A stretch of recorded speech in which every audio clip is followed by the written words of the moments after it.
about our solar system. The teachings for years have been disputed by NASA, but are only now beginning to come true and be accepted. Temple states one day and soon these aliens will return. Robert Temple, good evening to you. The Sirius Mystery, which is, I think, quite a brilliant book, and I'm a bit gullible for these sort of things, I have to tell you. But you make a very good case for it. Well, it's nice to talk to an intelligent whale. Well, I thought all whales were intelligent, but maybe you know something I don't. When will these beings return, and how come you're so sure they're going to return now? Well, maybe we ought to go back a little bit before we get to that, because I can't explain it just by... Actually, okay, you want to start? But just by jumping into that question. All right, well, look, why don't we start right at the beginning, and you tell me how you first became aware of this. Well, it was quite by chance, but it was a long time ago. Mm-hmm. A friend of mine liked to read books about African tribes and their mythologies. And, in fact, there was just such a book called African Worlds, and he was reading it one day when I happened to visit him. I was still a university student at the time. And he said, look at this, I've been reading this book about mythologies of different African tribes. And there's a tribe in Mali, in West Africa, called the Dugong. In fact, I think he mispronounced it Dugong at that time. And their religion is entirely based on the star Sirius, and their culture is based on this, but not really the main star Sirius, but its companion star, which goes around it, they say. Now, he said, there is a companion star to Sirius, isn't there? And I knew enough astronomy to know that there was, but that I didn't think you could see it. So I checked that out, and yes, indeed, it's only visible with a very powerful telescope, if you're lucky. And I realized it was a bit of a problem, but I had to put it aside for the time being. A couple of years later, I'd forgotten the name of the tribe and asked him, and did the research and discovered that there was far more to it than that. So I just drifted into it. So, you're saying that these aliens came originally to Africa? Oh, no.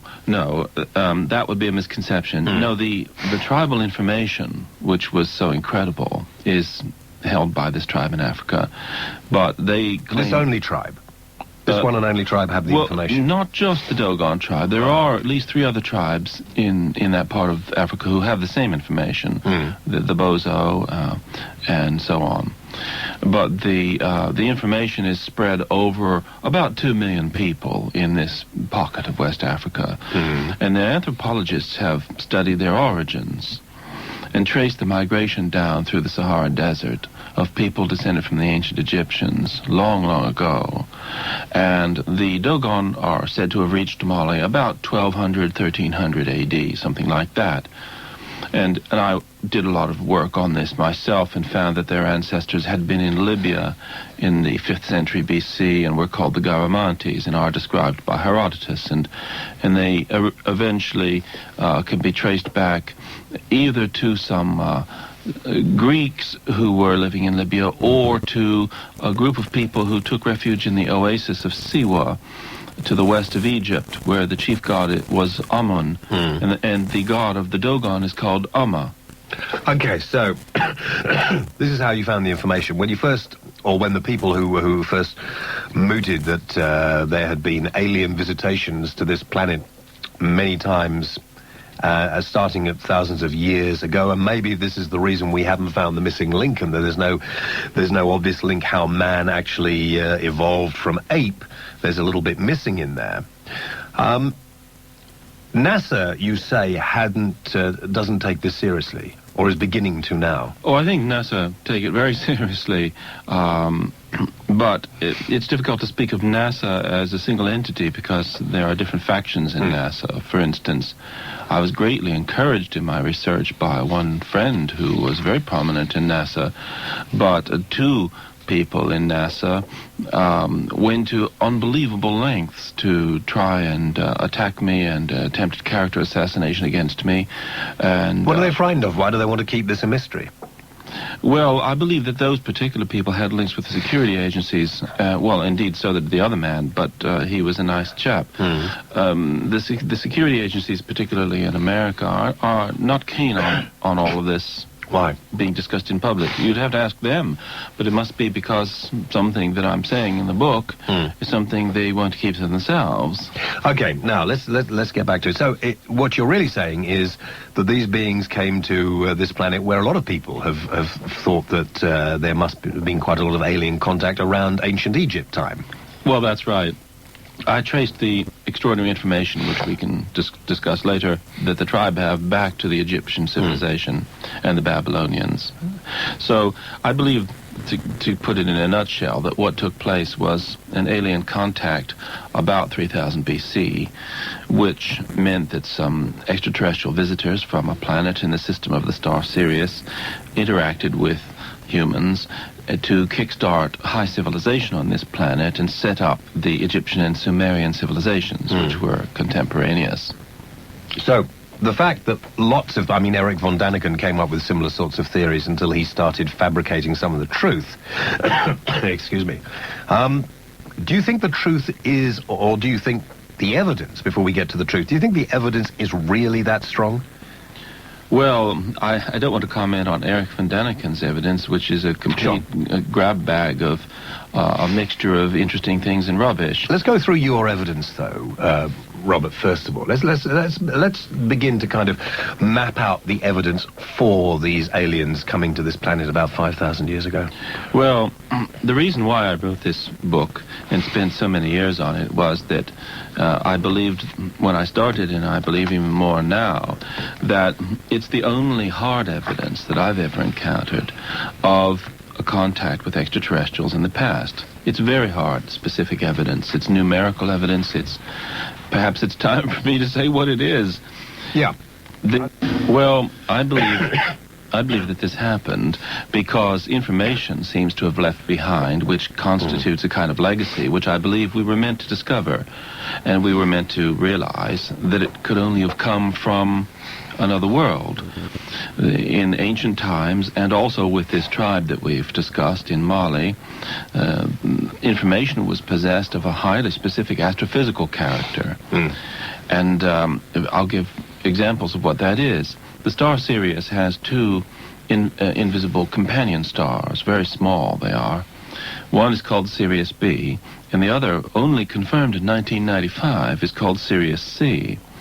Now, the Dugong tribe have always known about those for hundreds of years, and I believe that the Egyptians were well acquainted with them, as I explain at very great length in my book, which is full of footnotes for those who like to check the references. Now, they didn't just know that these stars existed, which you can't really see. We can't even see Sirius C. We don't have a telescope capable of it. It took two French astrophysicists 8 years of painstaking research to detect definite perturbations which pointed to the existence of the third star. So let's just go through that slowly again so that those of us like me can understand it. What we're saying is that these fairly naive people 5,000 years ago had knowledge, and we can see this from their drawings and their paintings, and even the Egyptians had knowledge, which we can see from more sophisticated writings, that they knew about star systems and stars that they had no possibility of knowing about because they couldn't be seen by the human eye. That's right. Exactly. There was no way they could conceivably have found out with their own technology because it was quite inadequate.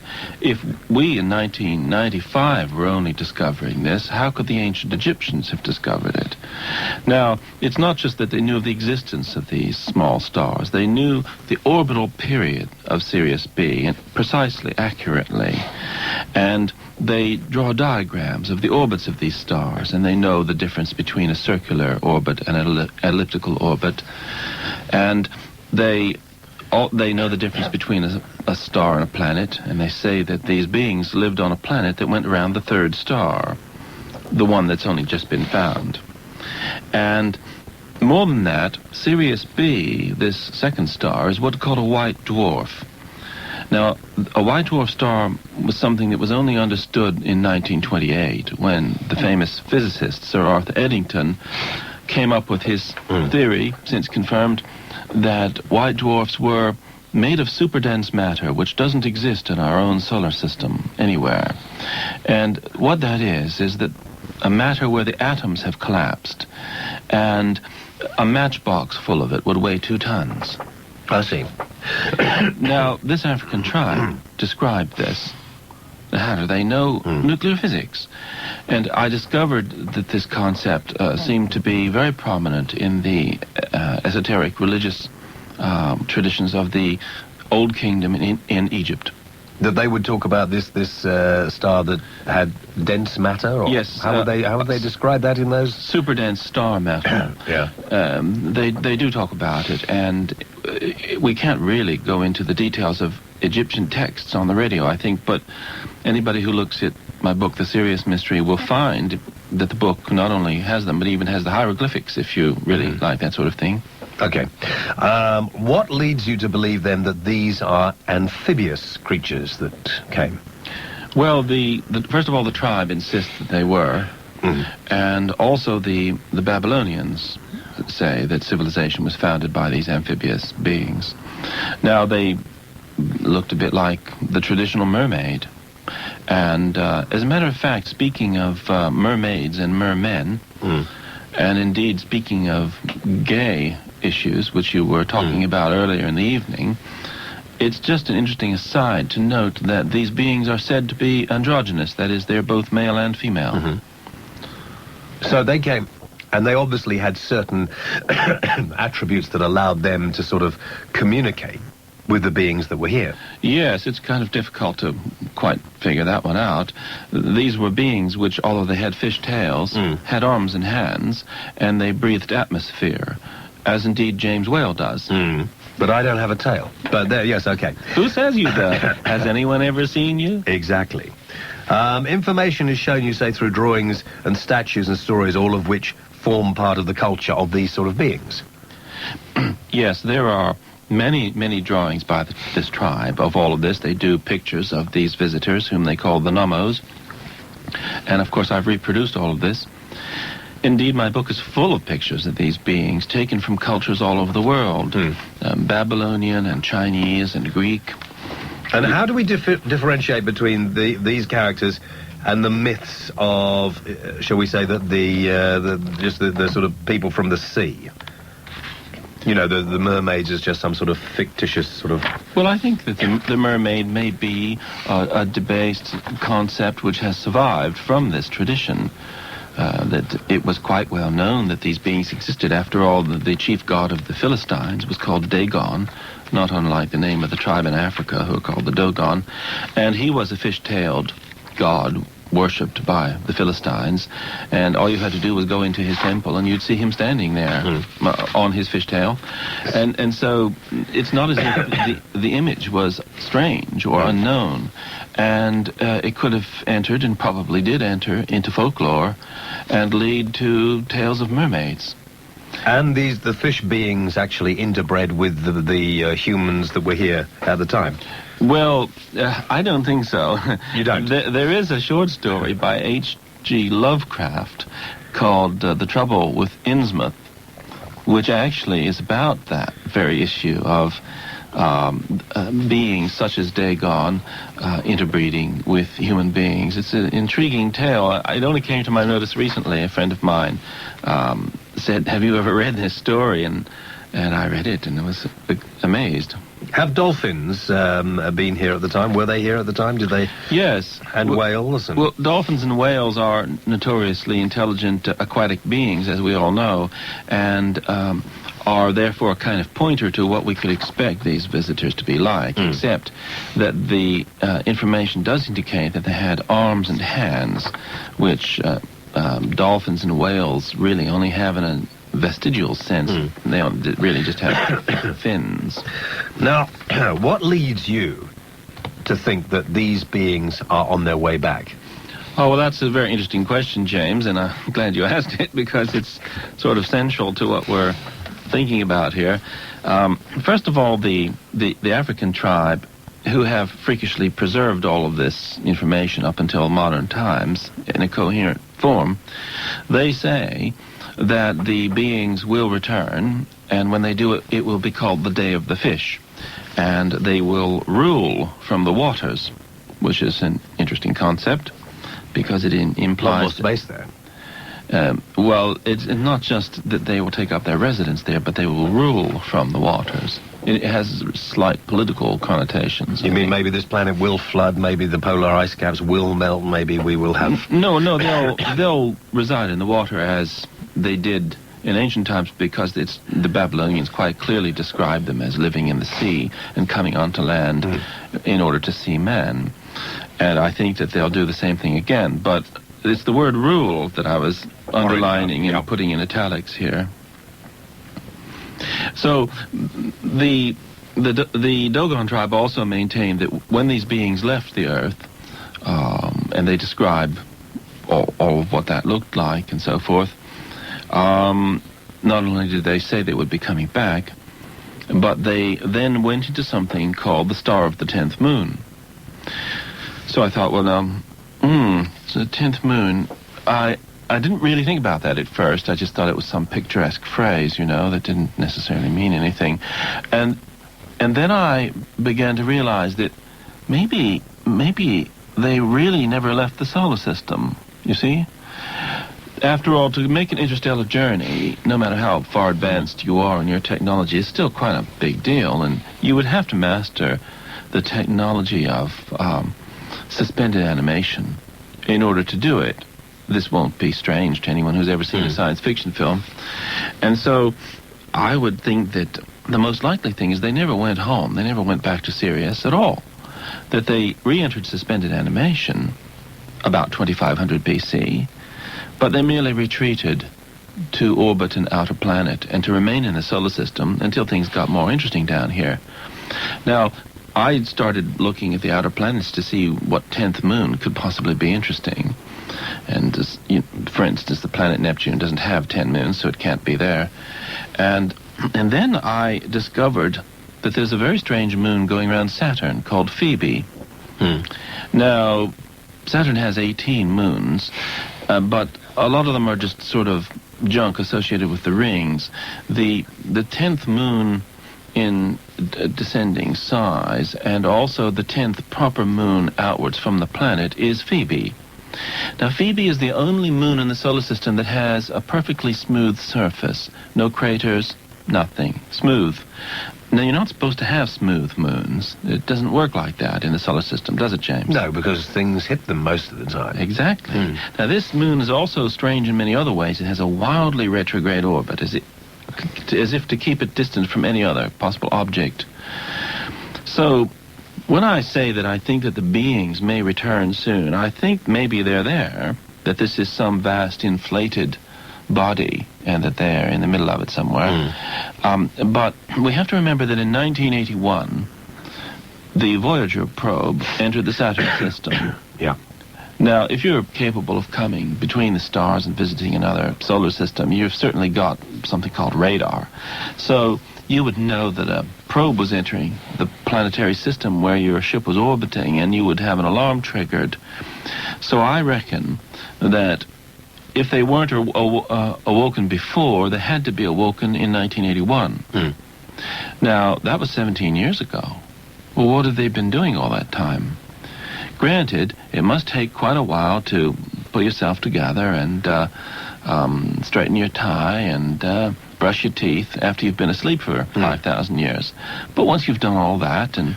carry out little recces with smaller craft to see what's happening. Exactly. They must have probes going on to see what's going on, monitoring our broadcasts, So in a scale of 1 to 10, Robert, how convinced are you seriously? Because, I mean, a lot of people are going to sort of scoff at you and say, he's a raving lunatic, don't believe any of this man. There's a moon going around Saturn, Phoebe. It's actually a spacecraft. It's full of aliens who came here 5,000 years ago. We're just waiting for them to return. Well, I'm scoff-proof. I don't care if anybody scoffs at me or not. It's not of the slightest interest to me.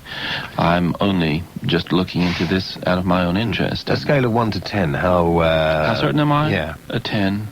Yes, the Cassini probe to Saturn has an agenda larger than that which has been publicly revealed.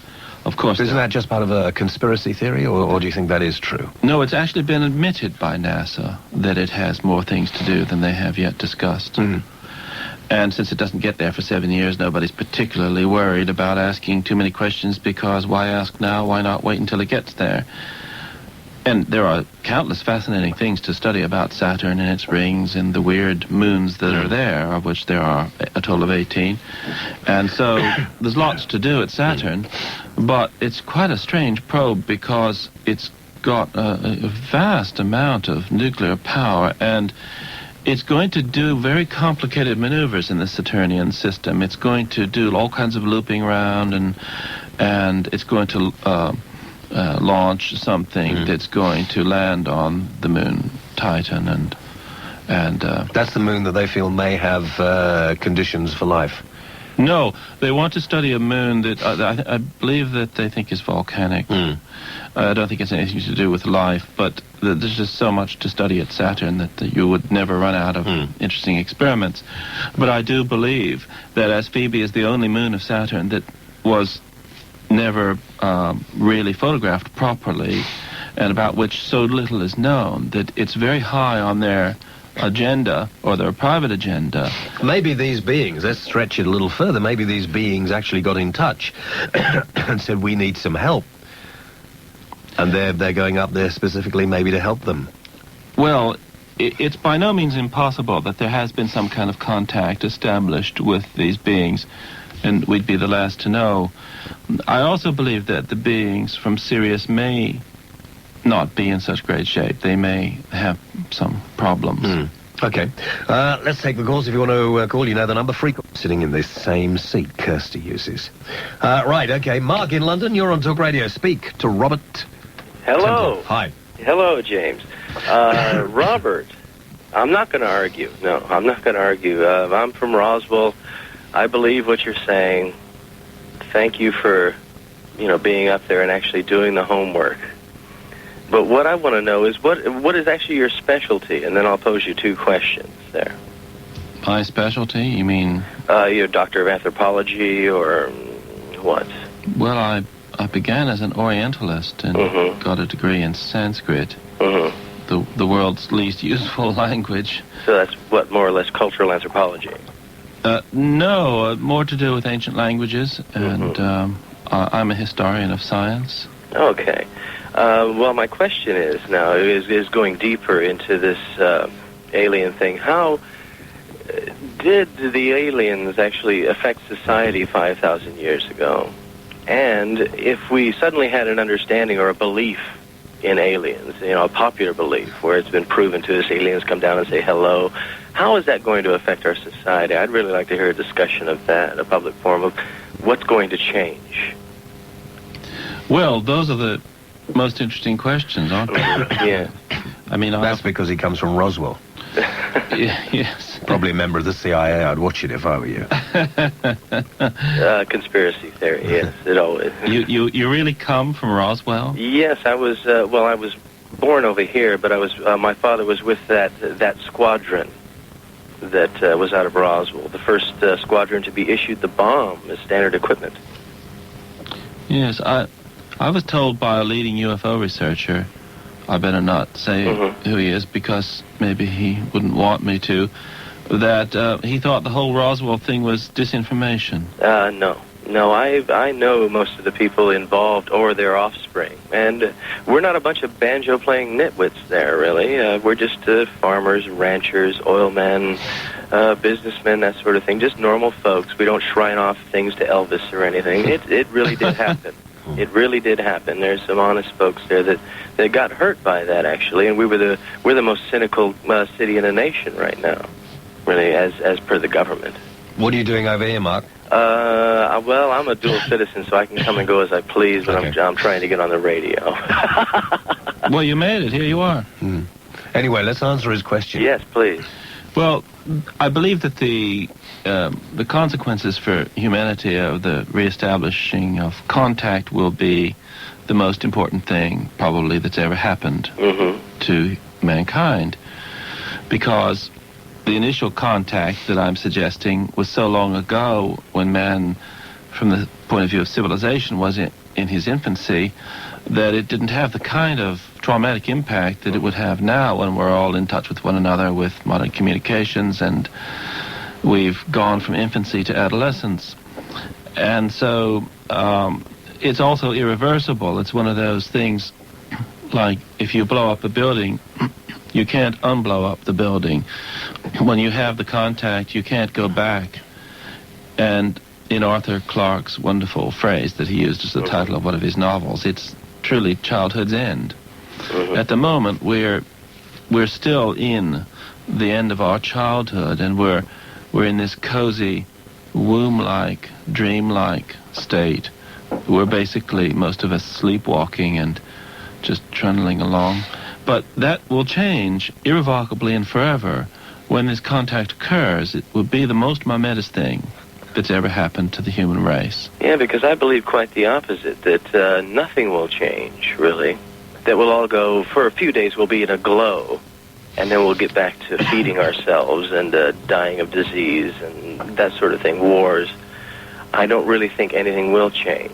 And I think that would be the basic argument for the whole evening, is will it or won't it? Do we want these aliens really coming back here and sticking their noses in anyway? I'd be more interested to ask whether I actually want these bastards coming back here. If they sorted out this world in the way we've got it at the moment, they have a lot to answer for. You're being truculent, James. I'm sorry. Well, thank you, James. Good evening to you. I'm normally more truculent than that, but...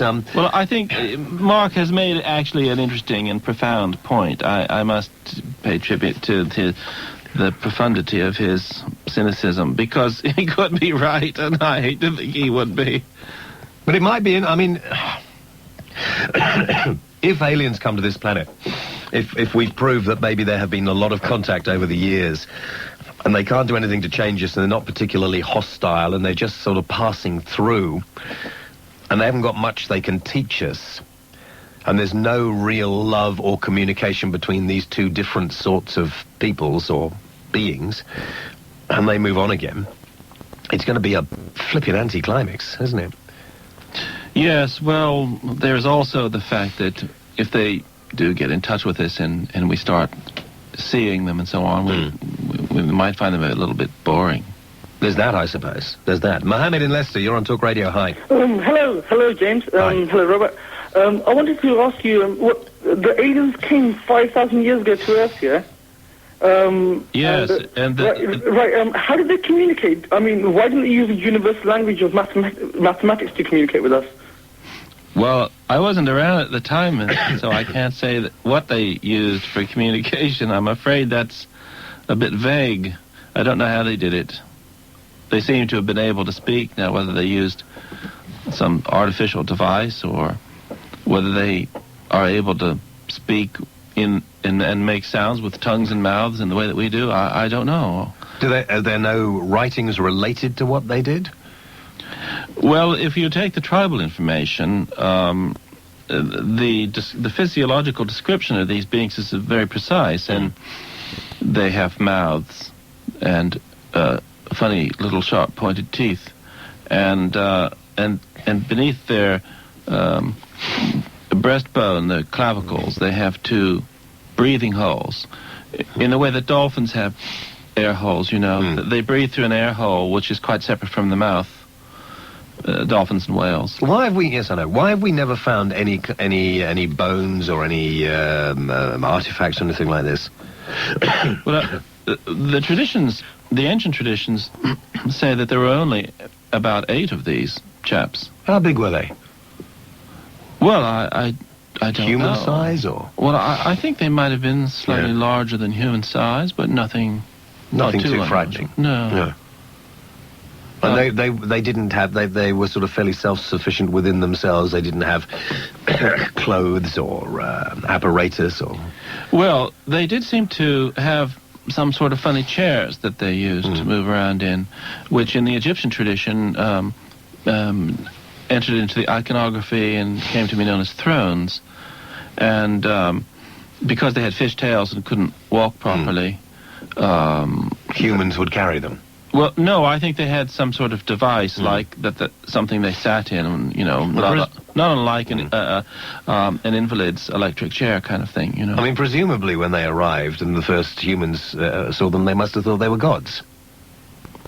Well, I think there may have been such a tendency, but all the traditions are most insistent that they were not gods.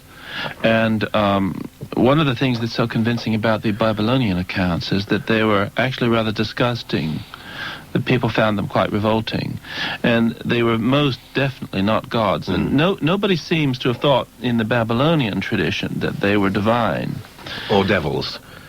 Or devils. I mean, they were described as being slimy and rather revolting, and maybe they smelt a bit sort of sea-like, yes, right. Fishy. Let's talk to Judy in Middlesex. Hello, Judy. Good evening, James. This is getting more unusual by the minute. I truly believe that in this vast universe there must be some other human-type beings who could communicate with us very, very well. I was just listening to you talking about fish there, and I thought, how peculiar. I was sitting browsing through a scientific magazine the other day, and I saw a tiny fish, I don't know whether you've heard of it, called the zebrafish. Have you heard of it? Yeah. And this was fascinating because they had a photograph of this fish, and inside it was growing a baby, But the most peculiar thing was, it looked exactly like a human baby, and they commented on this in the article. They said, look how human it looks. The same shape, curled up the same way. So I think there's more in that than meets the eye. Maybe they have been here before. I thought fish just deposited eggs. Oh, you mean the fetus within the egg? Yes. There was like a little sort of... It just looked like a human, bubble sort of thing. Uh-huh. And there was this little being curled up inside. And it looked just like a human baby.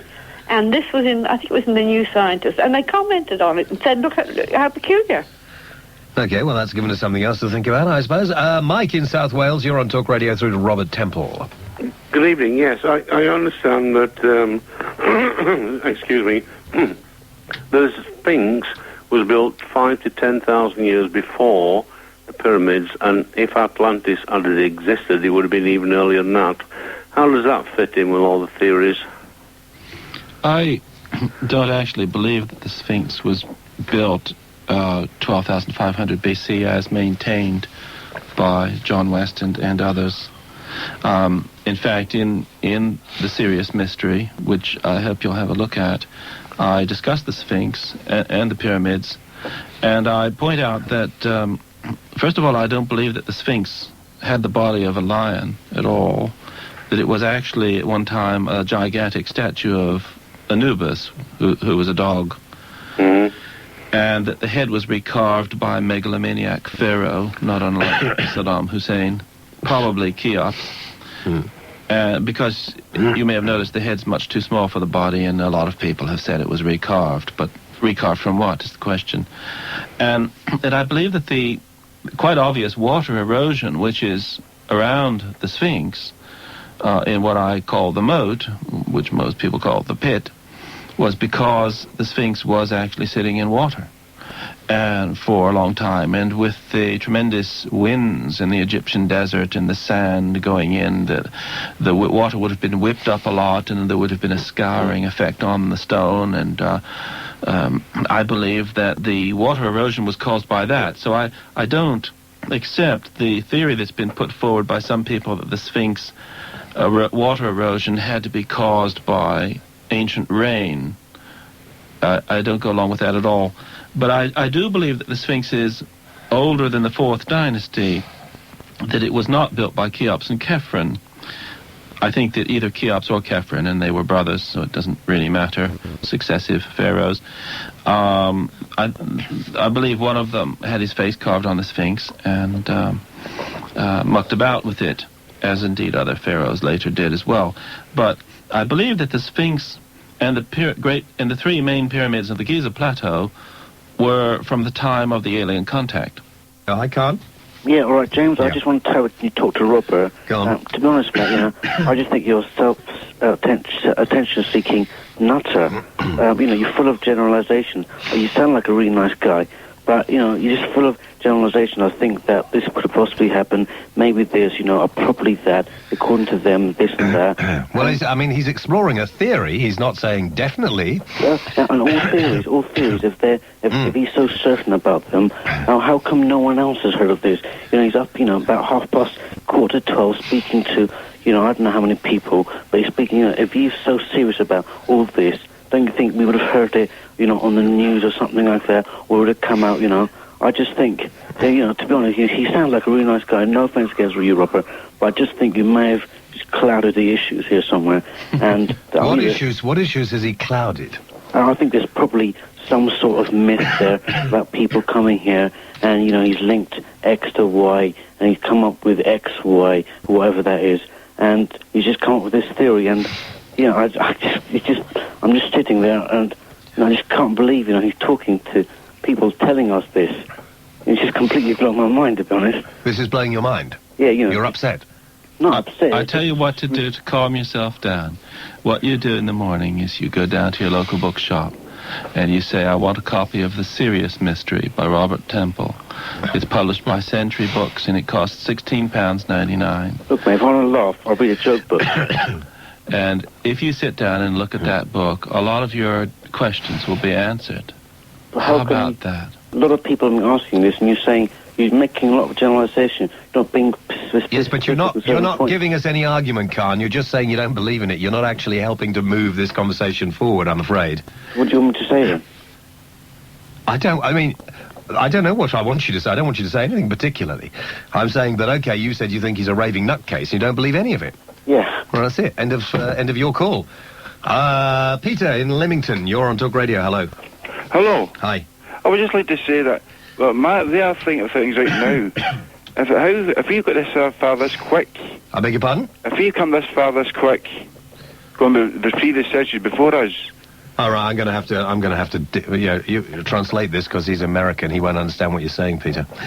Right. You think the humans have come so far so quickly they must have had help? Some kind of help, yes. Oh, because, if you go back in history... Yes, I see what he means. I would agree with you. Pardon? I agree with you. Who does? I do. I agree with you. Yes. Yeah. Good man. He agrees with you. Right, fine, okay. Michael in Newcastle, you're on Talk Radio. Hello. Hello? Yeah. No, I'd just like to go back to the Egyptian issue a second. Yeah. Now, he's claimed the Dugong tribe in Mali basically got their knowledge from the ancient Egyptians. Is that what you're saying? Yes, that's right. Well, why is it then that basically if the aliens came from anywhere, and they came from the Orion belt, not Sirius, because the Egyptians basically recorded in their large pyramids and everything, the Orion constellation, nothing about Sirius in terms of their pyramids. We should point out that if aliens did help Okay, well, let them, him answer that first. it'd be... Let him answer that. That's a good point. I'm glad you phrased that. You'll find Orion mentioned prominently in my book. The constellation of Orion was the visible companion of the star Sirius. The star Sirius was identified in Egypt with the goddess Isis, and Orion was identified with her husband, who was also her brother, Osiris. Now, the visible companion was the symbolic representation on the visible level of the invisible companion. So they spoke of the companion of Sirius, and they spoke of it as if it were Orion. Now, in the Great Pyramid, you may have heard of... Sirius is part of the constellation Canis Major and not the constellation Orion. They're next to each other in the sky, as you probably know. If you know enough to speak of Canis Major, you must know they're next to each other. Yeah, but then they'd have pointed to that one instead of Orion. If the aliens... Hold on. I'll continue. I was just about to say about the Great Pyramid. It has these things which are known as air shafts, or they used to be called ventilation shafts, or whatever they are, these shafts. And one of them points towards the belt of Orion, and one of them points towards Sirius. The one in the Queen's chamber points towards Sirius, and the one in the King's chamber points towards Orion. Right. I knew one pointed to Orion, didn't know that, though. Yes. There's a very interesting book written by a friend of mine called Robert Bovall called The Orion Mystery. And as a matter of fact, he very generously pays tribute to me in that book for having stimulated his thinking in that regard. So we've got the Sirius Mystery and the Orion Mystery. Why not buy the set? Scientist. Yeah, hello, James. Good evening, Robert. Thanks very much for the conversation so far. It's been fascinating. Are you an ichthyologist? Yes, I am. Gosh. I'm not going to criticise your book, Robert, because I've not read it yet, but it just sounds fascinating. I just know your comments onto how you describe the sort of environment that this creature with arms and a fish tail would develop in, because they're both very, very highly advanced adaptations for particular environments. Yes. Well, there are some clues that they were beings who liked to be in sort of marshy, reedy areas. So I suppose they must have had a pretty high tolerance for malaria. I wouldn't think about that part of it, because the two areas where they chose it, according to my hypothesis, to kickstart high civilization on Earth were the Nile Delta and the top of the Persian Gulf, where we find notorious marshy, reedy areas. And the early traditions, the Sumerian and Babylonian traditions, have a great stress on reed boats and reed huts and so on. So they seem to have had a bit of a cult of the reed, which would appear to be their folklore. And so they seem to have been creatures who dwelt on the margins, as it were. Yeah, because I suppose we've got a comparison at the moment with sort of amphibia, who have thinned limbs and hands that are able to grasp. But what sort of prey strategies would they adopt in an alien environment? Yes, I'm glad you mentioned those, because you're talking about the aquatic pachyderms, aren't you? One of which is called the Dugong, not unlike Dagon and not unlike Dugong. Which was in fact supposed to be the original model of the mermaid, in fact, wasn't it? Yes, that's right. And it's a very strange and interesting creature.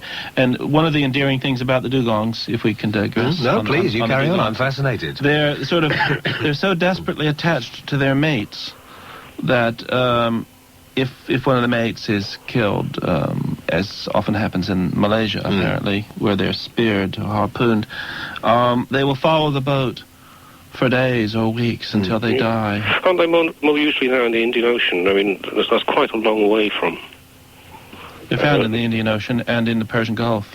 Oh, so the land could have been flooded, so there could have been a link then with the Nile area 5,000 years ago. I don't know of any dugongs in the Nile, but then, of course, we don't know what went on in the past. But we mentioned these strange creatures, which are, unfortunately, a threatened creature now, in peril, as so many animals and fish are these days, because they are aquatic pachyderms. That is, if you can imagine something related to an elephant which swims instead of walks. And so I'm grateful breathing for air. Yes, absolutely. So we're talking about the sea cow, are we? Yes, they're related to the manatee, the sea cow, yes. Oh, but I see. You're losing me, the pair of you. You realise that. Well, no, come back, James. Okay. All is forgiven. Sam, thank you for that. Okay, thanks, James. Thanks a lot. Robert, can you stay with us for a bit? Oh, here I am. Good, okay, You can't shift me. Good, we'll take a break. We've got lots of calls coming in. Robert Temple is my guest. The Sirius Mystery is his book. And we're exploring the theory that he's come up with, that alien life visited this planet 5,000 years ago in the shape of aquatic beings.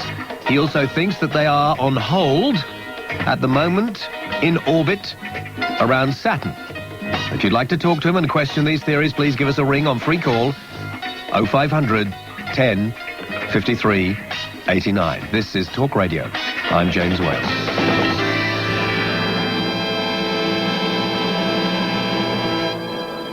Through to Robert Temple. Hello, Robert. Hi there, Catherine. Hi, Jane. Hi, Catherine. Just phoning up, it seems a long time ago now, when the lady phoned up about how the embryo in the fish resembles that of a human. The zebrafish. Yeah. Yeah. It wasn't a theory before our anatomy got better knowledge, that we actually went through every different animal type that we knew of up the evolutionary scale in the womb. Did we? Are you familiar with that theory? Oh, you're referring to the way the fetus at one stage has gills and appears to recreate in miniature the whole evolutionary history, yes. Yeah, just that was just the point, but as well. I didn't know that. You mean now, when a woman is pregnant, the fetus from the early beginnings goes through all the metamorphosizes through all the different kinds of... Well, some of them. That was an older theory. We now know that it doesn't, but, people read into it what they wish. I'm quite open-minded with my views. I'm not dogmatic in my scientific beliefs. I'm quite spiritual as well. And I do believe in life on other planets as a biologist as well, because we just can't be a one-off. Is that just a wish, a hope? For myself? Yep. No, it's... Or is it a scientific decision that you have come to? Yes. It's a scientific hypothesis of mine through... Don't use big words at this time of night.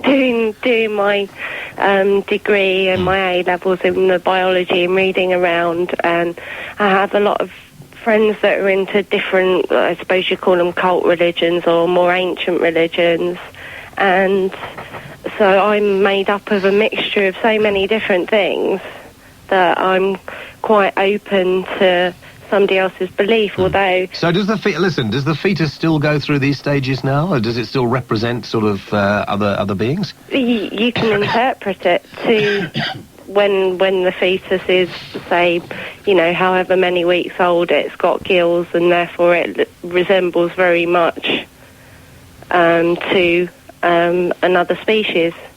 But that's how the human embryo develops. They still know very, very little about how all the cell division and goes together to actually make up the human. Okay, thanks for that. Interesting thought. I've never heard that before. Catherine, thank you very much. Alan in Liverpool, you're on Talk Radio. Hi. Good evening, James. Good evening, Robert.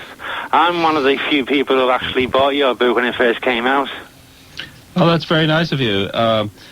I also, I remember your book came out along with a glut of other books in the same ilk by Eric von Daniken's. Your particular book was very well researched. It had everything that you said in it was fully backed up at the back of the book, wasn't it? Yes, I'm a bit of a perfectionist when it comes to references. It was a bit hard going at times, actually. So when did your book first come out, then? Well, the first version of it came out in 1976. That's what I'd like to ask you, Robert. Why are you bringing the book out again? Well, a number of things have happened. This is 50% new material in this. Oh, I see. And, you see, I made a prediction at that time that the third star in the Sirius system would be found and that it would be a red dwarf, and this has now happened. So that's the verification of the theory. I see. And there's a huge amount of further information. So it's worth buying the book again? Oh, yes. Well, it's 50% new, and it contains all that we've been saying about the moon of Saturn, for instance. So when you first wrote the book in 1976, the third moon had not been found. Third star. Third star, excuse me, had not been discovered by astronomers. That's right. And some people who didn't like what I was saying said, oh, well, Robert Temple's full of crap because he says there's a third star in the Sirius system, and we all know there isn't. I remember one name that was figured a lot in your book, Robert, was Oannes. Is it a fish god, was it? That's right.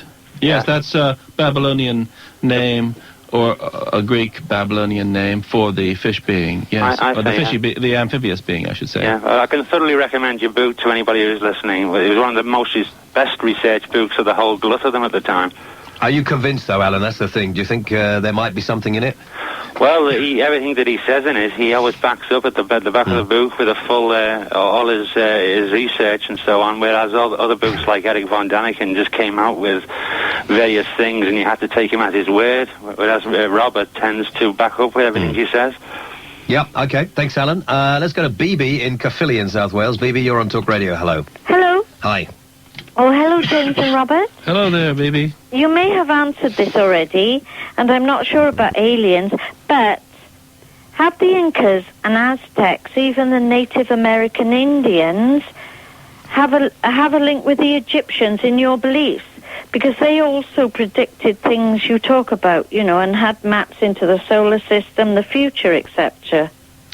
Well, they're fascinating cultures, and I wouldn't pretend to understand them well enough to be able to answer your question. It's true that I did study Mesoamerican archaeology when I was at university, and I found it very fascinating. And but they do know now, they look further into the future than even we can, didn't they, in some things? Well, they were very keen on prophesying, and of course the Maya had the book of Chilam Balam, and they were very keen on all that. But I'm afraid I'm the wrong person to ask about that. Because I wondered if they did have a link that we haven't yet, when we go into, That's the beauty of trying to find out what happened all those years ago. There, discovery that the Egyptian pharaohs were taking cocaine, which came from South America, and no one's really explained that, as far as I know. But that's an interesting thing. I think a lot of people saw the television program Cocaine Pharaohs, and I was intrigued, and I'm sure everyone else was. I don't know of any explanation for it yet, but it might imply that there was a connection between Peru and Egypt. Okay. Christine in Lancashire, you're on Talk Radio. Hello. Good evening, James. Hi. First of all, I hope you're soon better. Thank you. Robert, I wonder, please, if you've heard of something that I read about but don't know too much about, called the Lost City of Atlantis. And I was wondering, did you see a connection between the type of aliens you're describing and this, the Lost City of Atlantis? That's, I beg your pardon, that was point one. Point two was, do you see any connection between what you're explaining and a connection with God? And do you believe in God? Atlantis is generally referred to as being a sunken continent, and it was mentioned prominently in the works of Plato, although we're not sure whether he thought he was describing something that really happened or giving a myth. Now, there have been many books written on this subject, and it's not a subject in which I'm an expert either. But I personally am not inclined to believe in the sunken continent of Atlantis. And I don't believe that it had anything to do with these aliens that I've been discussing. You don't think it's going to reappear, as we're told in some of these books, about the end of the world? Oh, well, the Earth is probably going to have a lot of upheaval due to the terrible ecological harm we've done it, and the increasingly bad weather and all of that. I wouldn't want to say what's going to happen. We may very well see continents rising and sinking and all sorts of things going on, but I wouldn't relate that to Atlantis personally. That's not my view. Okay. Now, you asked me if I think that God has anything to do with these visiting extraterrestrials. I have never been happy about the fact that Eric von Daniken wrote a book called God as an Astronaut. I really don't approve of the mixture of theology and SETI, extraterrestrial life, because I think that we have to keep a firm grip on ourselves and realize that just because somebody might come from a planet in another star system doesn't mean that they have to be divine. They can be people, as it were, as we are. For instance, we come from a different star system than they do. Does that mean they have to think that we're gods? Of course not. So why do we have to think that they are? They might be more advanced than we are because their technology's further along, but does that make them gods? I mean, should we expect the Australian Aborigines to worship the white Australians because they have a more advanced technology? Certainly not. So we need to keep these matters in perspective, and I don't think that we should mix concepts of God with visiting extraterrestrials. Do you think that there is proof within the Bible that helps support some of your theories?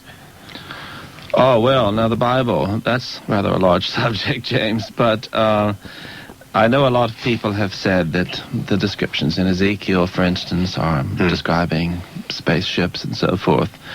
And then there's the angels who came down to become very friendly with the daughters of man and what have you. One of the reasons why I don't discuss those kind of things is I find them too vague, and almost anything one says about them ends up being speculation. And in my work and in this book, on the Sirius mystery, I've tried to concentrate on hard evidence and explaining it and researching it. Something that must have an explanation, whereas interpreting the visions in Ezekiel is a matter of personal opinion. Really don't think that part of it could possibly disappoint you. It would be expensive, because if you buy the book and then you read the book and you want to do the research and see where Robert got his information from, he has given details of all the books that he used to study this. Yeah. Well, I have a personal library of 29,000 books, so I wouldn't want to see anyone else have to buy that many. Think how much it cost me. So maybe you'll have to sit in a library and do it. Yeah. Can I ask you another question there? When do you expect them to come back?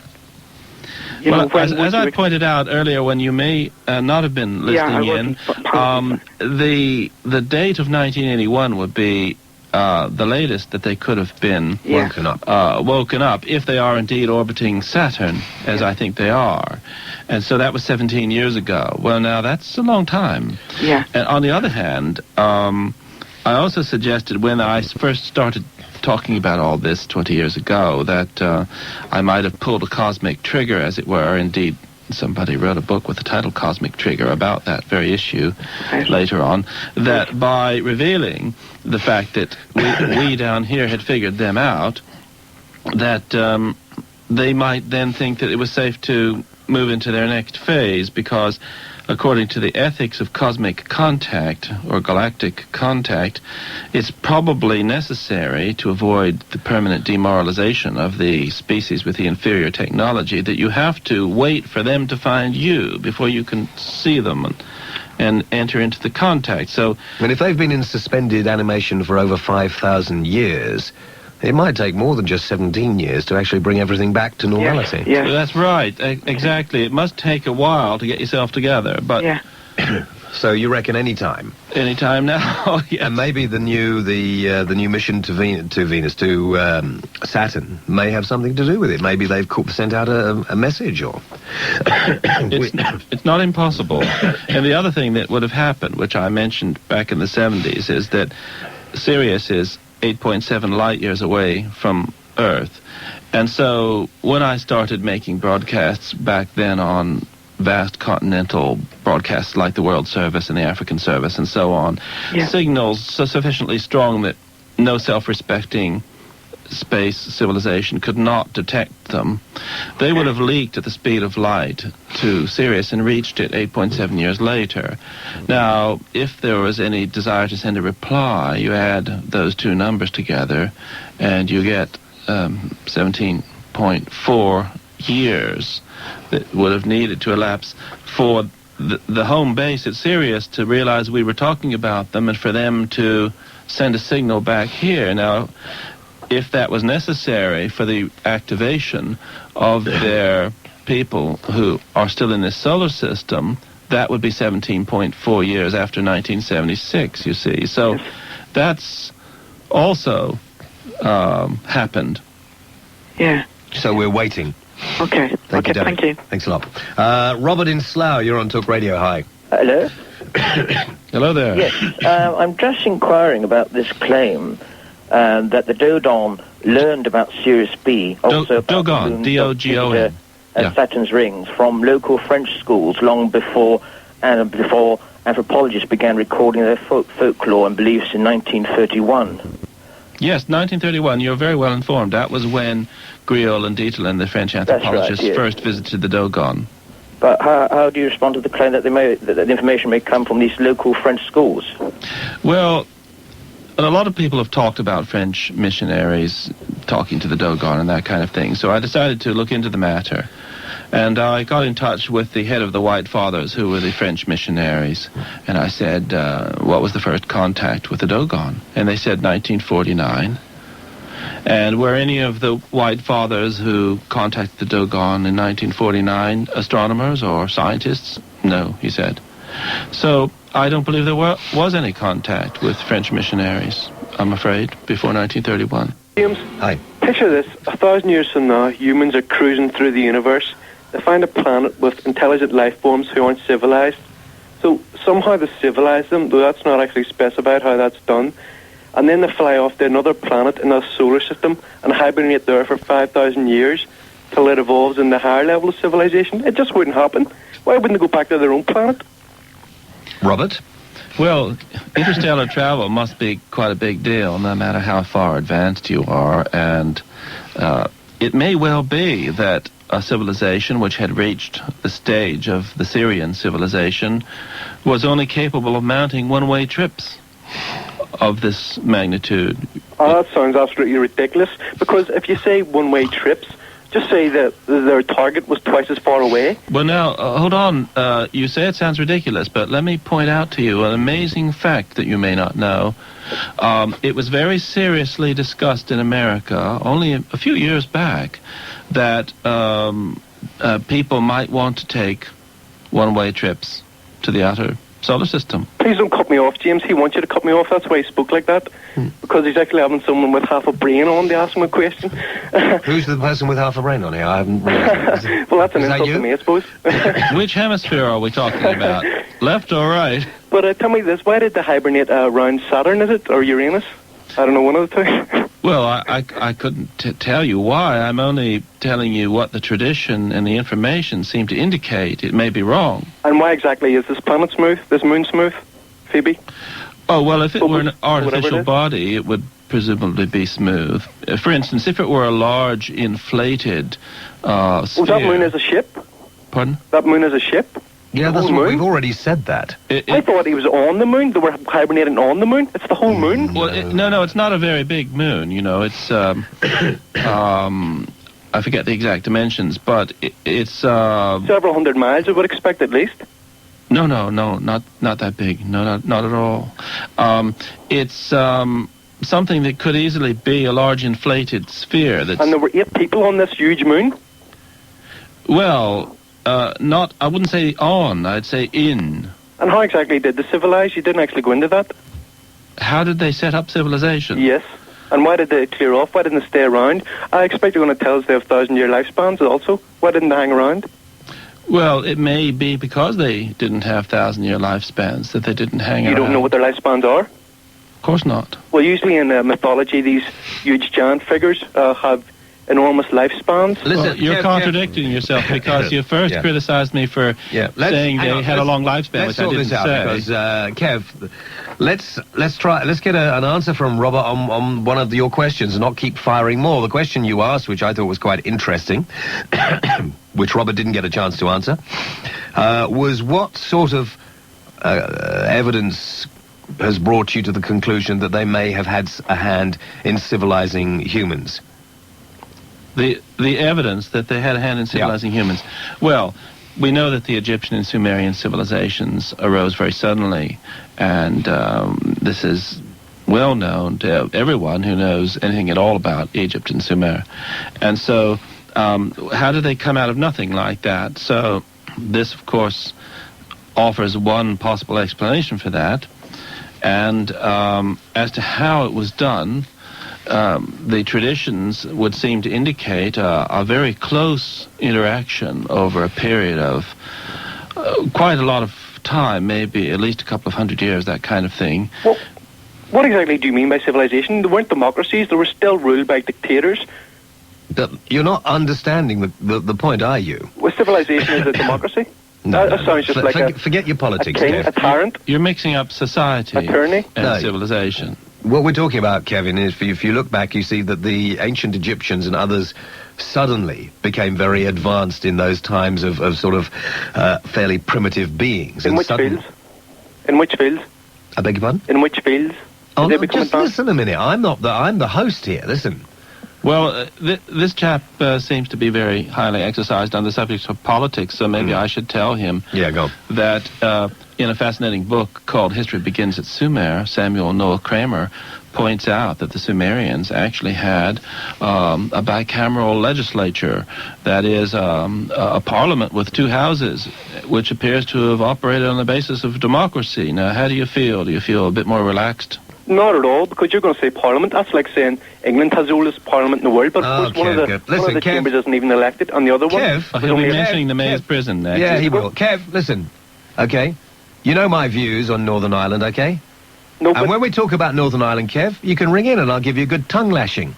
People like you, isn't it, that keep the troubles going. Was it actually democracy, or was it... Oh, get out of here. Why don't you listen? If you feel so sort of upset about it, why'd you listen to an English radio station or a British radio station? I'm enjoying it immensely. Good. That's the main thing. That's all I needed to know. Merlin in Swansea, you're on Talk Radio. Hi.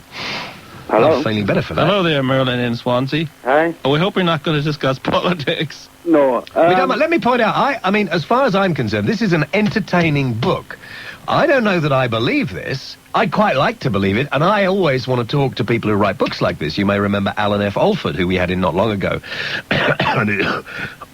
excuse me, who's done more research on the Mayan and Aztec and various other ancient civilizations and their link with extraterrestrials. And hell, they could have been coming to this planet all over the place. We don't know. But it's a fascinating theory. I don't even know that Robert particularly definitely believes this. But he certainly thinks there's a possibility. And he's putting forward in the book the evidence as he sees it. And you can read it and you can say yes or no, throw it away. Yes, it's really a subject where the burden lies on those who would disprove it, because the evidence is there, and the explanation that I've suggested is the easiest explanation and the simplest one. And if there's another one, it will be more extraordinary, so it's up to somebody else to come up with that. Merlin. Hello? Yeah, go on. There's a good point you made there, Jen, saying about it's a very entertaining book and so forth. Can you get to the point, Merlin, or I'm going to be hearing you repeat what I've just said? What is the point you want to make? The point I was going to make was that it all points to a big money-making industry. Look, if he can make a few bob out of it, good luck to him. Yes, you don't. No one's twisting your arm up your back to read the book. You can go to a library and you can read the book. Seriously, for God's sake. Shall I tell him the advance I got on the original book? £500. Big money-making industry, that. Yeah, well, Nobody makes money out of books. I have to tell you, I've written one. Nobody makes money out of books unless you happen to be a best-selling author or authoress and make an enormous amount. What are you doing, man? I brought you a coffee. Oh, no, I can't. I can't get coffee. No, I a long drive, it's no good for... Well, leave it there. This is very kind of you. Very sweet. I love you. Sorry, Merlin, where were we? Yeah. So you can't, it may well be. Of course, it's a money-making thing. People don't publish books for nothing. Yes, but it should be dealt with in the same way, in the sense that it's just entertainment and nothing more. And not to be taken seriously. The problem is a lot of people... Yeah, the trouble is you're Welsh, aren't you? And the trouble is you're Welsh and you come from an area where sense of humour is a difficult thing to find. Well, yes. Report me to the Race Relations Committee. I don't give a stuff. I like Welsh choirs. Yeah, well, there's another thing. Well, this is This is what you get from talking to sheep for too long, Yeah, you see, you should be careful of that. You should be very, very careful of that. No, but you made your point. Okay. Okay. Thank you. Bye, Merlin. In fact, what does this say this is part of this remarkable book. This is Astrology magazine. Excuse me. This remarkable book has been initially received by the scientific fraternity with respect and appreciation. They said about you. Yes. The open-minded will find it a highly intelligent and thought-provoking piece of scholarship. Nature magazine, although they wouldn't want to write. I thought that was for people who took their clothes off. So this is a fascinating book because the nugget of a mystery that the author has mined and polished is from a pure vein. There's a bit from The Guardian, but I don't read anything they write now. The Sunday Times, the mind boggles. Robert Temple is cautious. He has intellectual integrity. His massive research into the ancient mythologies of numerous civilizations and cultures can only be regarded with awe. There we are. So I'm just giving you... Well, I'm blushing deeply here. I love the description of Nature magazine as a naturist publication. Isn't it? Oh, I'm sorry. It's the most distinguished scientific periodical in Britain, I know. as they would never wish to cease reminding us all. And it's true, I had a very favourable review in Nature. And I've had authors in here slagging them off because they won't write decent things about them. Actually, I've done quite a lot of reviewing for Nature myself. That's probably you. it may have been me slagging somebody off, but actually I tend to praise people rather than slag them off. In fact, I think my reviews must be boring because I'm always praising books. Let's see what Ronald in Essex has to say. Ronald, you're on Talk Radio through to Robert. Hello? Hi. I mean, firstly, I can't believe the ignorance or the reason why people can't believe these kind of things when they come out. I think because they're so, like, way out. But, I mean, I only believe in things that have got some kind of scientific evidence, such as, I mean, in the pyramids, they've found proof of high-powered cutting equipment being used on granite and stone, which travelled at thousands of revolutions per millisecond to give a flush, flat surface. And, I mean, even if today's cutting equipment can't even achieve that. So, I mean, I find that, like, pretty good stuff. I agree with you. I think it's absolutely fascinating. That's something that I'm also very keen on, is just what you've described. I completely agree with you. Oh, damn. And I mean, the other thing is, I mean, recently, I mean, they have built a pyramid. They done an experiment out that way, and they built a pyramid and proved that pyramids could be built by people carrying the stones and dragging them along the earth. Though they didn't actually say how they could have got them so smooth because they were already cut up for them. No, but the construction of it, you know, they got the last piece to the top. I mean, there was a scientist there who actually said that is how they actually done it, but they would have had a right hard time. But they built a small one of it. Okay, thanks for your call. Okay. Got a comment, or? Well, I wasn't particularly impressed by the building of that small pyramid. I mean, why go to all that? I thought to myself, why go to all the problem of building a small one? Because that doesn't actually prove anything. Well, as I recall, the one that they built was even smaller than the pyramid, which is a tomb in Rome, you know, that some Roman senator built for himself. I mean, I thought it was kind of pathetic, actually, and I think that the problems of the construction of the pyramids are weightier problems than some would have us believe. Okay. That's not to say that they weren't built. I mean, we know that Imhotep, the architect, designed the pyramid at Saqqara. I'm being told by Jewish reporters that it was the Jews that built the pyramids. we were slaves in Egypt. That's what Passover's all about, celebrating coming out of Egypt. And we were slaves, and they made us build the pyramids. That's yeah, but how could you have got them smooth? Well, you know, quite crafty like that, you know. Nah. That's what it says. That's what it says in the Old Testament, which could be used, which people like you use as an historical document. Well, I'll tell you, with the risk of digressing very considerably, Moses, of course, was someone prominent in the Jewish tradition, and he was an Egyptian magician. And Moses was? Yes. In fact, he had a very interesting trick. You remember in the Bible where he throws a stick down and it turns into a snake, and then he turns the snake back into a stick again? Yeah. I read another book some years ago called Open to Suggestion, which was a huge 500-page tome surveying hypnosis research around the world. And I learned an awful lot about hypnosis in the course of doing that, including animal hypnosis, as it's called, or animal catalepsy. And there is an old magician's trick whereby you can put a snake in a state of catalepsy and it turns as stiff and as straight as a rod, and you can use it as a walking stick. And then you can wake it up and it will turn into a snake again, and then you can catalepse it and it goes into a stick again. So I just mentioned that as an aside, since you're interested in these things, that the magician's trick of Moses described in the Bible was, in fact, animal catalepsy. That's just something for you to play with. As you don't think it could be anything to do with the Egyptians having the Jews as slaves and making them build it? You don't think that? The pyramids, right? Yeah. Well, the pyramids were built long before the Jews were in Egypt. Thanks, Ash. That's not what I hear. Peter in London, you're on Talk Radio. Hi, you're through to Robert. Hello, James and Robert. About Phoebe, it's the moon of Saturn that you suggest could be a spaceship, and you weren't sure of the diameter. The diameter is 220 kilometres. That's 137 miles across. Well, you're a handy chap to know. Well, I've looked it up. Let me jot this down. Surely 137 miles across spaceship. Robert, have one of those, because I've... One of these? Oh, sorry, I'm almost writing on the wrong thing. 137 miles, 220 kilometres. That's right, the diameter. Now, surely that's a very large spaceship for 8 space travelers or for any number of space travelers. I don't see that. Well, hold on. It might only be the dimensions of a vast inflated sphere, which full of water. A lot of it would be hollow. You see, we have to think that it's got to be insulated.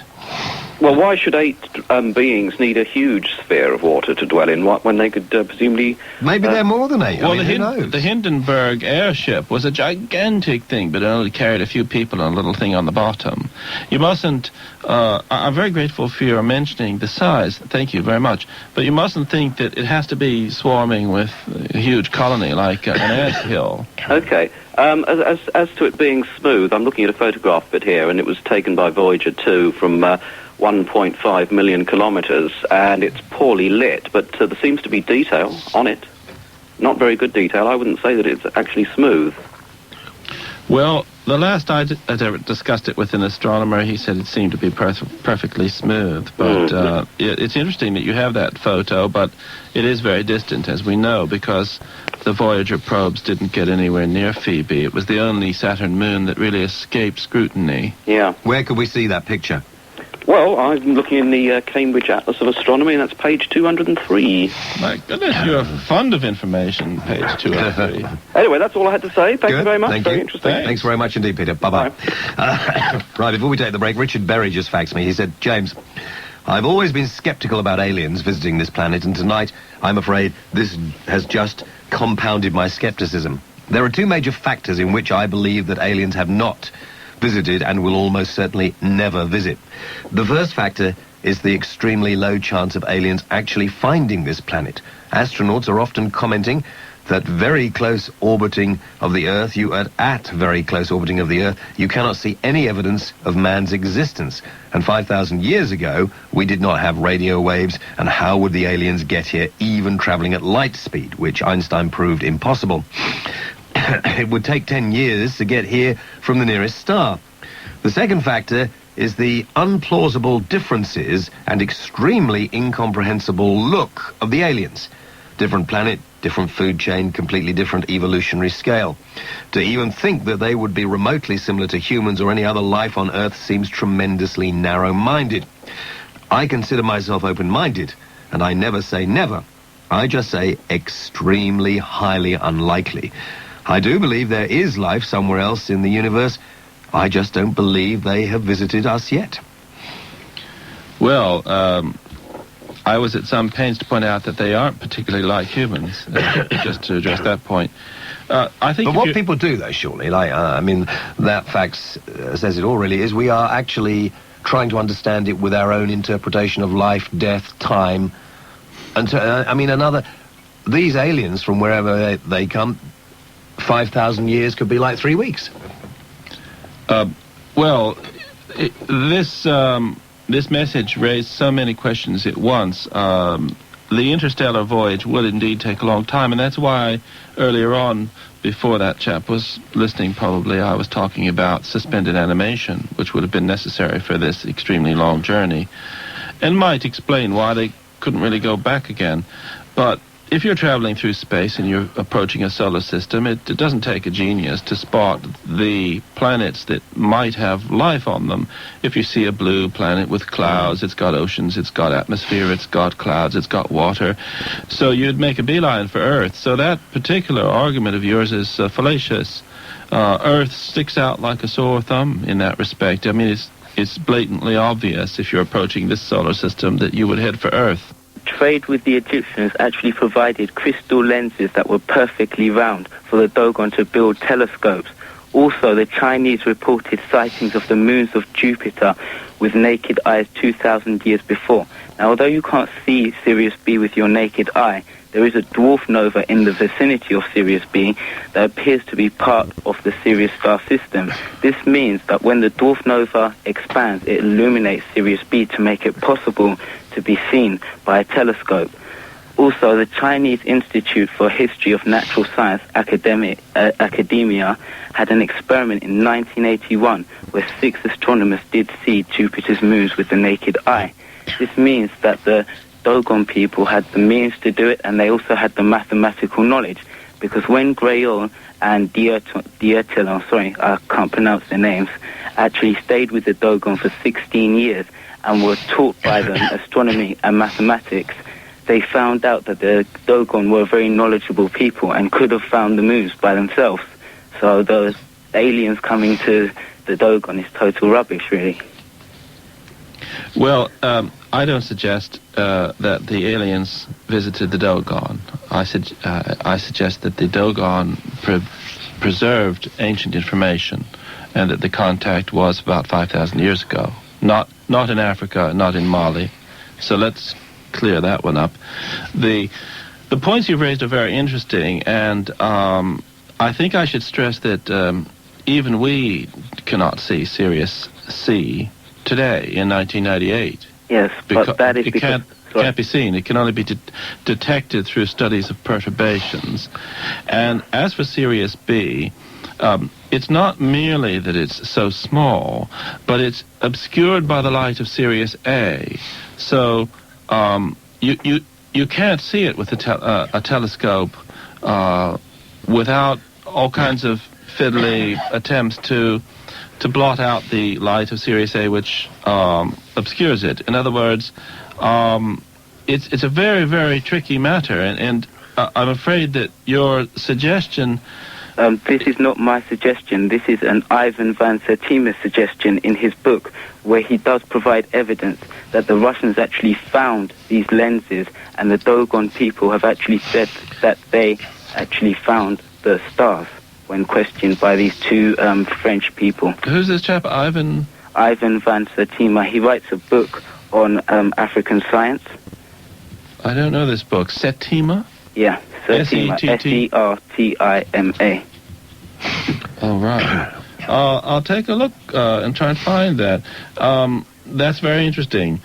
Now, the moons of Jupiter, there are 4 main moons of Jupiter, and of course the Dogon knew about them and the ring of Saturn, but the rings of Saturn. But the question as to whether they were known in antiquity has been much discussed, and that's actually something I'm researching at the moment. They were known in antiquity because the Chinese have actually reports that they spotted these moons 2,000 years before Galileo.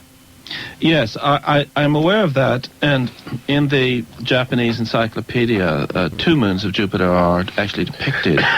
So you're quite right. This whole business about the moons of Jupiter and the rings of Saturn is a vexed question, and it does require further research. And there are reports of them from antiquity. And one more question I'd like to pose is that you hear a lot of these African civilizations with their achievements attributed to aliens, but you do not hear as much European achievements attributed to aliens either. So I suggest to you that this is like just some cover-up of the real facts, because what are the chances of aliens coming to these people when it's shown that they have the means and the ability... What do you mean this is a cover-up? What you mean is this is completely untrue, what you're saying? No, this is just trying to mislay the credit for what these people did. It is ignored. I see. Okay, right. I'm with you. So we should have given more credit to the Dogon tribe. Yeah. Okay, fine. Back. Robert, I have read the book. You read the book? Some years ago. And also other things. Your conversations with eternity were very interesting book. You should tell James about your adventures in ecstasy, plunging your hands into warm entrails and things like that. Please, I'm not feeling that well. Well, thank you for mentioning Conversations with Eternity, one of my favorite books that I don't know that many people read, but it's a... How many do you sell? Go on, tell me. It might be rare. It might be rare for... No, go on. It's got rarity value, no doubt about it. Yeah, Judith, not many people got that book.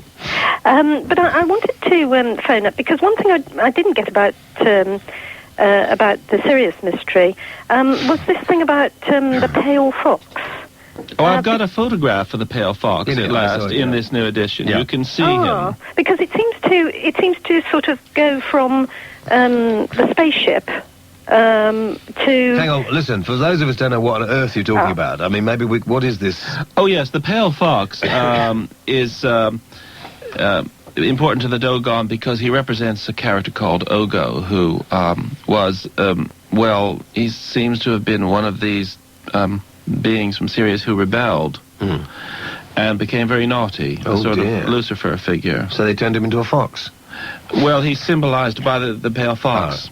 And so I finally found a photograph of a pale fox because Vulpes pallidus, it's a fox that only lives in West Africa. What was this bit about his cutting his penis off? Oh, please. Robert, I thought you were such a nice, ordinary bloke. Well, there's a great deal of genital symbolism involved in the Dugong descriptions of the astronomical phenomena to do with Sirius. Well, they have big ding-dongs. Well, it's all connected with the tradition of circumcision as well, which was practiced by the ancient Egyptians. And is practiced by the Dugong. And lots of other people as well. We think we're actually in favour of circumcision on this show. It's a policy decision. No, well, we don't have any guys working on this show who haven't been circumcised. Well, now let's hear what I found one. Excuse me. That's enough. That's enough. We want to hear what this woman wants to say. She's interesting. Go on, Judith. Well, because although you say that you don't, or you don't identify with the nomos with gods or devils, you do seem to identify Ogo to a certain extent with the devils, or at least with Seth, the Egyptian deity. That's right, yes. And also you do identify to a certain extent some of the nomos with say, the Sumerian god Ea and things like that. Yes. And can I tell you, listen, Judith, can I tell you I am so heartened by the standard of callers in this last part of the programme. This is a very, very well-read caller, indeed. Oh, thank you. You know, and I was quite interested by what you said about the Nomo living in the reeds, because in the Sumerian account of the flood, you know, the Utnapishtim flood. Yes. If you remember, Utnapishtim has to go to a house of reeds before the god will talk to him. Yes, and then there's the statement, "O reed hut, O reed hut." Yes. Yes, in fact, I did a translation of the Epic of Gilgamesh. It was actually performed at the National Theatre, I'm pleased to say. And although it's now out of print, I spent a long time laboring over Gilgamesh, and it was a most wonderful experience having it put on the stage. But I mean, I prefer the Babylonian version to the biblical version, because I can quite understand gods who get fed up with human beings because they're noisy. I think you're right. Yes, that's right. I mean, I can't understand a god who'd kill the human race because they're bad. Just for a bit of quiet. But they're you know, so damn noisy. He says, yes, these people are noisy, let's get rid of them. I just want a bit of peace and quiet. Listen, Judy, thank you for that. We're coming up to the end of the show. We've just heard from Patrick Moore that on the sky at night, when is it, Ash? When is the sky at night? Saturday night. Saturday night, there are going to be photographs of planet Phoebe. The moon, Phoebe, is going to have the photographs of it on the sky at night this Saturday? Yeah. Oh, how fascinating. So we'll be standing by. We'll watch it. Will you be there? I'll be there. Robert, thanks for coming in. Thank you for talking about it. It leaves us with a lot of questions. Well, thanks. That's the way to do it. James, I've enjoyed it. Good man. It's a great show you've got here. And very interesting callers. Thank you. I'm going to be back on Sunday from 4 with the Colour Supplement, and we have got all kinds of things for you. And don't forget, we'll be discovering in particular, and I'm very keen on this, the beauty of male pattern baldness as well. So join me 4 o'clock, just after Anna Rayburn. And remember, Ian Collins is next. I'm James Whale.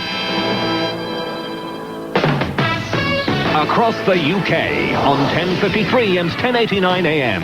This is Talk Radio. It's 1 o'clock. I'm Siobhan Harris.